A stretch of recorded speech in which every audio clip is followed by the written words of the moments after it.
आज आहे यात्रेचा दुसरा दिवस। आजचा दिवस म्हणजे मटणाचा बेत आहे।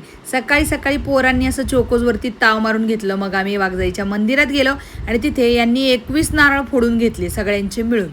मग देवाला पाया वगैरे पडून झालं। छान आमचं फोटो सेशन वगैरे झाले। खूप मस्त मस्त फोटोज काढले, ते तुम्हाला लास्टला बघायला मिळतील।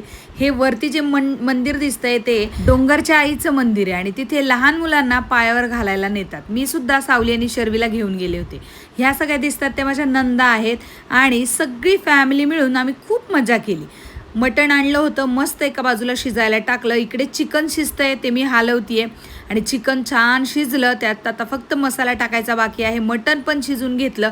त्यानंतर आता सुक्या मटणाची तयारी। तर्री बघून आलं ना तोंडाला पाणी। मग गावाकडची अशी मजा अनुभवायला फार भारी वाटतं।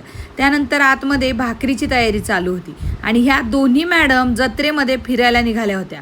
दुकानं तुम्ही बघू शकता, इतकी दुकानं लागली होती की बासच। शर्वी आणि सावलीनी मनसोक्त खरेदी केली, खाऊ खाल्ला आणि आम्ही सगळे जायच्या आधीच त्यांचं सगळं खेळून आणि खाऊन झालं होतं। खूप सारी दुकानं लागली होती, त्याच्यातल्या काही ठराविक ठिकाणांवरती त्या डबल जात होत्या। आमची इकडं सगळी स्वयंपाकाची तयारी सुरू असताना ह्यांनी खूप मजा केली। इथे आमच्या गावात डोंगरावरती अशा पवनचक्क्यात पाहायला इतकं भारी वाटतं। लांबनं इतक्या छोट्या दिसतात पण जवळनं त्या खूप मोठ्या असतात। यात्रेमध्ये खरी मजा ही लहान मुलांचीच असते बरं का। खूप मनसोक्त त्यांना खायला प्यायला भेटतं, हुदडायला भेटतं। मेन म्हणजे शर्वी खूप एन्जॉय करते अशा ठिकाणी।